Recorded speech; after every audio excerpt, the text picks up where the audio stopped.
你知道螯蝦其實是淡水世界裏最有趣的生物之一嗎？無論你是在家養它們，還是在野外觀察它們的生活，你都會被它們複雜又奇特的行為深深吸引。螯蝦 Crayfish 斜線 Freshwater Lobster 是一類對生態系統非常重要的生物，它們不僅是清道夫，也能反映水質環境的健康狀態。很多人看到螯蝦時，只注意到它們長長的鉗子和獨特的外形，但如果你仔細觀察，你會發現它們有很多驚人的秘密。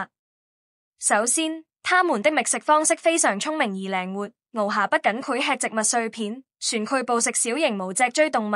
有時候你甚至會看到它們用鉗子協作，像在進行一場小小的捕獵實驗。這種行為讓人忍不住感嘆它們的智慧。再來說說它們的棲息習性，螯蝦喜歡在水底的石縫、沉木或水草間活動。它們的洞穴不僅是避難所，也用於繁殖和存放食物。每一隻螯蝦都會仔細規劃自己的領地，有些甚至會為了爭奪洞穴而進行小型的對抗。雖然動作看起來有些滑稽，但卻是生物學上非常真實的行為。很多人好奇螯蝦的繁殖方式，其實螯蝦的交配和繁殖也非常有趣。母蝦在交配後會將受精卵粘附在腹部，仔細護衛直到小蝦孵化。整個過程展示了母蝦對後代的細緻照顧，這讓它們在水族箱裏也顯得格外迷人。螯蝦的脫殼行為更是讓人驚訝，它們會定期退殼以便成長，每次脫殼前後，它們都會表現出明顯的緊張和謹慎。這不僅是生理上的必要，也是觀察行為學的絕佳機會。你可能會想，這樣的生物在家裡能養嗎？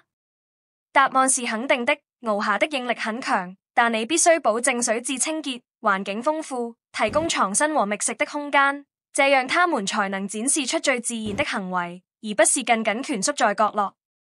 很多愛好者會在水族箱裡加入石頭、沉木和水草，這不僅增加觀賞性，也讓螯蝦能夠像在自然環境中一樣探索和互動。說到互動，你會發現螯蝦和其他水生生物的相處也是充滿趣味的。有時候它們會表現出警覺，有時候又會大膽嘗試靠近新夥伴。這種行為讓你可以拍到很多趣味畫面和自然反應。事實上，螯蝦是非常聰明的動物，它們能夠記住路線、辨認夥伴，甚至顯示出領地意識。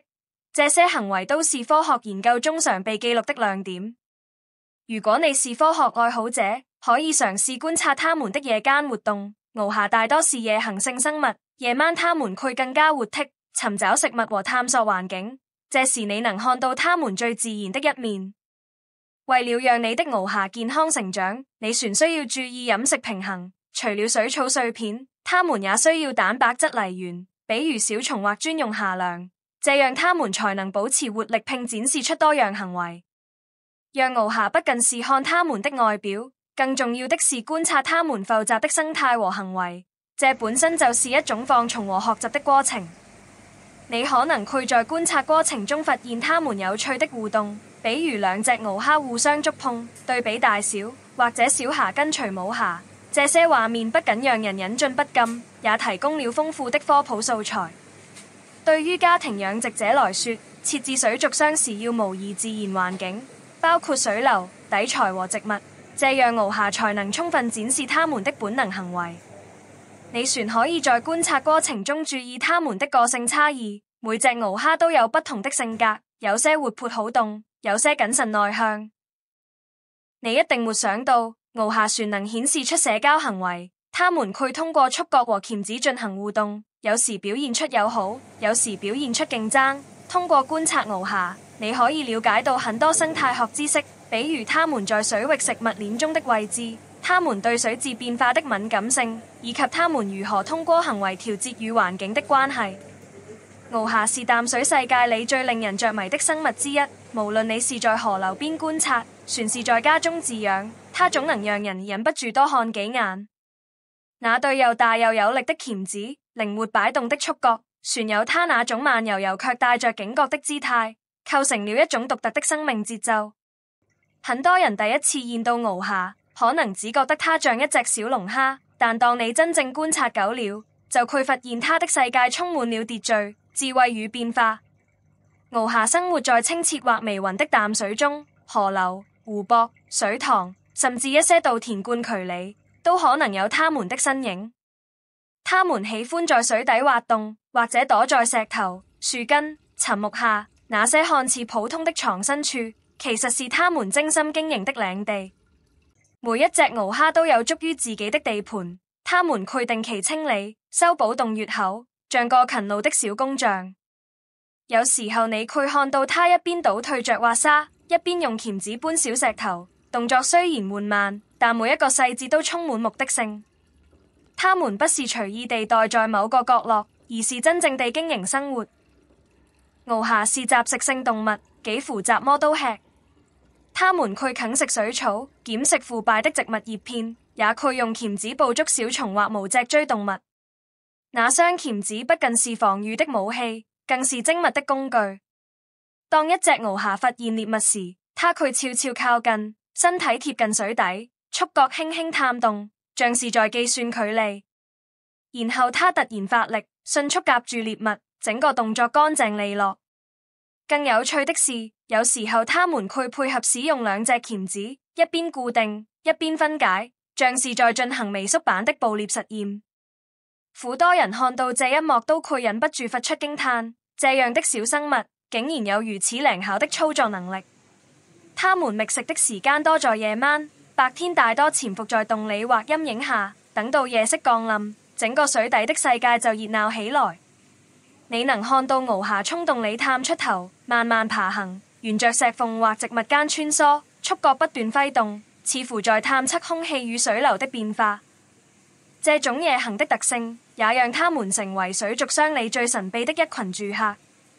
螯蝦的脫殼是它生命中最重要也最危險的時刻。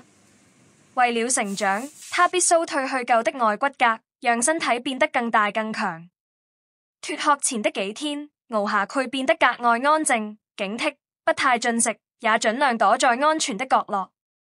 到了關鍵時刻，它會用身體一陣陣的力量，將外殼從背部裂開，然後緩慢而艱難地抽出柔軟的新身體。剛脫完殼的螯蝦幾乎是半透明的，全身柔軟磨礪，連鉗子都沒有防禦力。那時候它最怕的不是天敵，而是同類。在野外，如果有其他螯蝦靠近，它可能會成為下一毒大餐。於是它會小心地把舊殼推遠，然後迅速找個隱蔽儲藏起來，靜靜等待新殼硬化。這段時間通常需要幾個小時到一兩天不等。當它再次出現時，那光亮的外殼、鋒利的鉗子，仿佛在向世界宣告一次新的重生。脫殼不僅是成長的過程，也是一種自然的洗禮，象徵着脆弱與堅韌的並存。在繁殖方面，螯蝦的故事同樣精彩。雄蝦和雌蝦在交配時會進行一種看似溫和卻充滿張力的互動。雄蝦會用鉗子輕觸雌蝦的觸角或身體，以示打招呼。如果雌蝦接受，它們就會面對面交戰。交配後，雌蝦會把受精卵固定在腹部的游泳足上，那一串串黑色的小點，就是它未來的孩子。母蝦會非常細心地呵護這些卵，用觸角清理，用尾部輕輕擺動，讓水流保持通暢，確保卵不會缺氧。整個孵化過程可能持續數週時間，直到小螯蝦一一孵出。剛孵化的幼蝦會短暫地依附在母體下，直到身體足夠堅固才獨立游走。那一刻的畫面總是讓人動容，一隻小小的母蝦拖着數十個新生命，穿行在水底的世界中，展現着最本能的母愛。螯蝦的領地意識非常強，它們的社區結構看似混亂，其實非常有秩序。在同一個水域裡，每隻螯蝦都有自己的範圍，它們會通過觸角碰撞、揮動鉗子，甚至短暫的對視來溝通界限。如果有入侵者靠近，它們會展開一場小小的對抗，雙方舉起鉗子，身體抬高，做出威脅的姿勢。通常這些衝突不會持續太久，其中一方會退讓，表示臣服。但有時候，如果雙方勢均力敵，那場對抗就可能持續更久，甚至造成傷害。這些行為在生態學上被稱為社區信號，代表螯蝦具備一定的認知與記憶能力。它們能分辨同類，也能記住曾經打過的對手。科學研究顯示，螯蝦在實驗中能識別熟悉的氣味和環境變化，甚至能記住安全的路徑如藏身處。這說明它們並不只是本能偶動，而是有一定的學習能力。讓螯蝦的人都知道，想讓它們健康地生活，水質是關鍵。螯蝦雖然的應力強，但對水中的氧氣含量與清潔度非常敏感。水太壯，它們會變得焦躁；氧氣不足，它們會頻繁爬到水面，甚至試圖逃出缸外。合適的環境是帶有石頭、沉木、水草的生態系統，讓它們能自由藏身與探索。飼養者如果想看到螯蝦最自然的行為，就必須提供這種多層列構的環境。餵食方面，它們喜歡多樣的食物，可以混合水草碎片、冷凍赤蟲、火粒蝦糧，偶爾給一些高蛋白的食物。它們會展現出驚人的活躍度。看着一隻螯蝦伸出鉗子夾住食物，慢慢啃咬，那種專注的神態，讓人莫名覺得平靜。其實養螯蝦並不只是養一隻動物，更像是在養一片小型的生態系統。你能從它們的行為變化中看到水質的狀態、環境的平衡，甚至感受到自然在你手中的縮影。螯蝦的顏色變化也是一種奇妙的現象。不同品種的螯蝦有紅、藍、橙、褐等色，有些隨着生長階段或環境變化而改變顏色。研究發現，螯蝦的顏色與食物、光線、水質密切相關。比如藍色系的螯蝦在富含礦物質、光照充足的環境中顏色會更鮮豔，而在暗或水質較差的環境中，它們的外殼可能變暗。飼養者常常喜歡這種變化，因為它讓每隻螯蝦都顯得獨一無二。尤其是在脫殼後，那種新殼透亮的質感，像寶石一樣反射出光芒，非常迷人。有些愛好者甚至會記錄下每一次脫殼的變化，用照片對比成長過程。這種細緻的積累，本身就是一種觀察的樂趣。螯蝦並不是孤僻的生物。它們與周圍的生物也會產生許多互動。和魚類共養時，它們通常會保持警覺，避免正面衝突。但如果魚太少，也有可能成為螯蝦的晚餐。因此，在醞釀時要小心選擇同伴。擇合的同伴是體型相近、不具攻擊性的魚類或蝸牛。蝸牛在水族箱中能幫助清理殘渣，而螯蝦佢偶爾觀察、觸碰蝸牛，卻通常不會攻擊它們。這種安靜的共存讓整個生態缸看起來更平衡，也更自然。有人說，螯蝦就像水中的觀察者，它既不熱鬧，也不沉默，總是在自己的節奏裡過日子。你看着它時，會覺得它的世界很慢，可那種慢，恰好是我們忙碌生活中最缺乏的節奏。在自然界中，螯蝦也是環境健康的指標，因為它們對污染敏感。若水體被重金屬或化學物質污染，螯蝦往往是最早消失的生物之一。所以，生態學家會通過調查螯蝦的分布來判斷河流或湖泊的健康狀態。某種意義上，螯蝦既是清道夫，也是守護者。它們清理腐敗物，擁持水底生態的循環，同時也提醒人類不要破壞環境。很多國家都將螯蝦納入生態監測的重要對象，這不僅因為它們容易觀察，更因為它們代表着一種平衡的力量。每當我們看到一隻螯蝦在清澈的水中緩緩爬行，就說明那片水域仍然充滿生命力。如果你有機會在野外看到螯蝦，不妨蹲下來仔細看一個人。他們會用觸覺感知你的存在，然後慢慢退回洞中，有時又忍不住探出頭來，好奇地打量這個世界。那一瞬間，你會覺得人類和它之間，其實並沒有那麼遙遠。它有自己的生活方式，也有自己的節奏與智慧。我們觀察它，學習它，也是在重新認知自然本身。